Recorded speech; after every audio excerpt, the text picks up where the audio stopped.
one man has been killed, several others injured when a crane collapsed in New York City. Okay, we're on the 30th floor now, and the crane is starting to move again.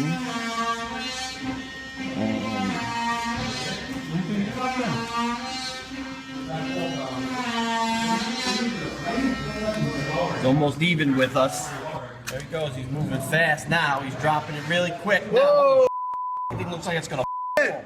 Holy God. falling. Whoa. It's falling. The whole Oh, it broke. Holy Holy the thing crashed. Oh, I don't have to zoomed in. Holy cow. There you saw it, the unbelievable moment, the construction crane stretching 2 city blocks crashed down early this morning in Lower Manhattan. Crews were in the process of trying to move the crane to a more secure location when, as you could see, it tumbled down onto the city's busy streets. New York City Mayor Bill de Blasio says the city's lucky the damage wasn't far worse. Fact is, this is a very, very sad incident. We've lost a life. But if you go out there on the street, as I did, and see what happened here, thank God it was not worse. And in fact, a crew was directing people away from Worth Street as the crane was being lowered.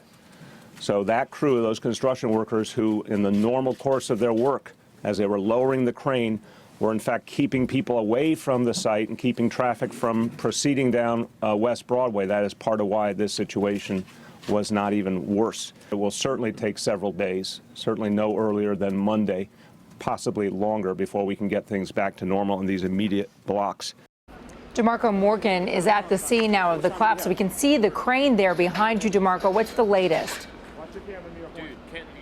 That's right, Contessa. You can actually see the crane now. You can make it out right here behind me. That's because many of the fire trucks have left this area. There were dozens of fire trucks on the scene, more than 130 firefighters trying to get the situation under control. And again, you said you can see it now, but to the side, you have investigators trying to figure out what exactly happened. We got to hold to that video, that cell phone video. That's just amazing. Everybody's trying to catch it and check it out of that crane actually collapsing, which is hard to watch and hard for some people to believe. But many pedestrians, it's one of New Yorkers' worst fear. When you're walking down the street and you see a crane, many of you think it would possibly come down. Well, the worst indeed did happen. You said it, one person now dead. Well, we got a chance to speak with a lot of residents who live in this area, many people who also work in this area, and one lady, Vivian Collins, she said that she actually saw it with her own eyes. She heard the loud bang, then she called 911. And when we were talking to her, detectives were trying to reach out to her so they could get some information from her as well. We also heard reports of a possible gas leak. We got a chance to see a number of sniffing dogs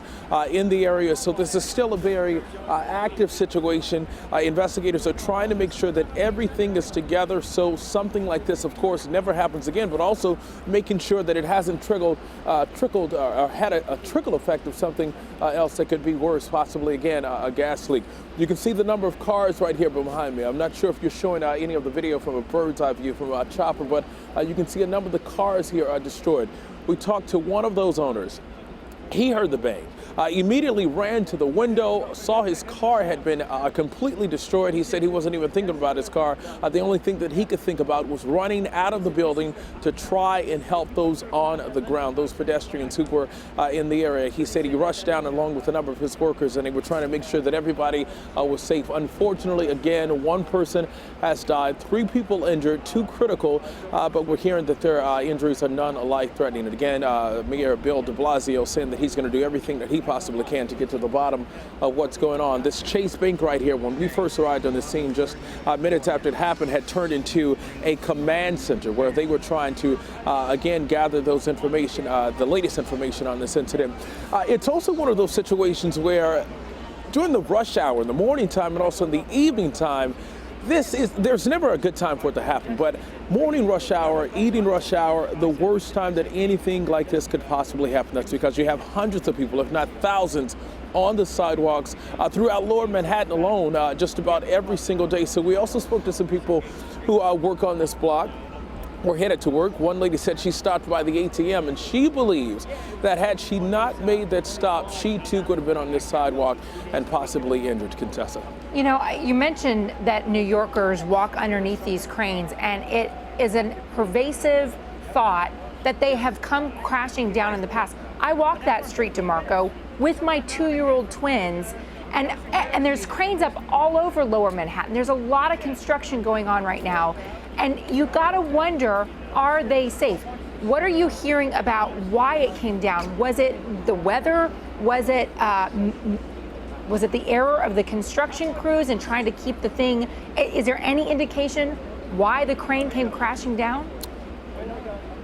Well, that's exactly what investigators are trying to find out. We're actually hearing that weather may have played a factor, but of course we're still trying to get that part of the information confirmed. What they knew today was going to be a little bit windy, of course, with the snow coming in earlier today. And some of the residents said last night, they saw workers basically trying to bring it down, trying to move it around, trying to do something with it. And they believe they were trying to put it in a position to where it wouldn't be a danger.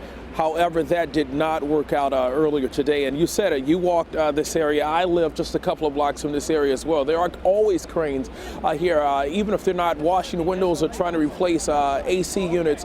There are cranes just about everywhere, and it is a big risk and a big worry. And we spoke with one official today who said when pedestrians are walking, you always got to be aware of your surroundings. We're always on our phones, tweeting, rushing, trying to get to work, and you never think that something like this could happen here. But again, they're trying to find out what exactly caused it to come down. Did weather play a factor? Was it human error? Those are big questions, and investigators are trying to get to the bottom of it. You know, it's true that in the city, you really need to be ever present, and not just because of cranes, but because of cars jumping the curb and all that. But I got to tell you, the size of that crane, stretching 2 blocks, even if you saw it and you looked up and you saw it coming down, you wouldn't know where to run in order to be safe. It's incredible video. Oh. You're right, Contessa. Actually, one of the women that we spoke with, she called it the mother of all cranes. She said it was huge, and you can see just about how big it is. It actually stretches for about a block or two, almost like a block and a half here. And I can imagine, where do you run? That is a good question. Yeah. Where do you take off when you see something so huge and so big coming crashing down here? So that is a good point that you have made, but you know what, in that situation, you got to do what you got to do, and the best thing is just to get out of the way. Unfortunately, that wasn't the case for a couple of people here. DeMarco, thank you so much for the report there from the scene in Lower Manhattan.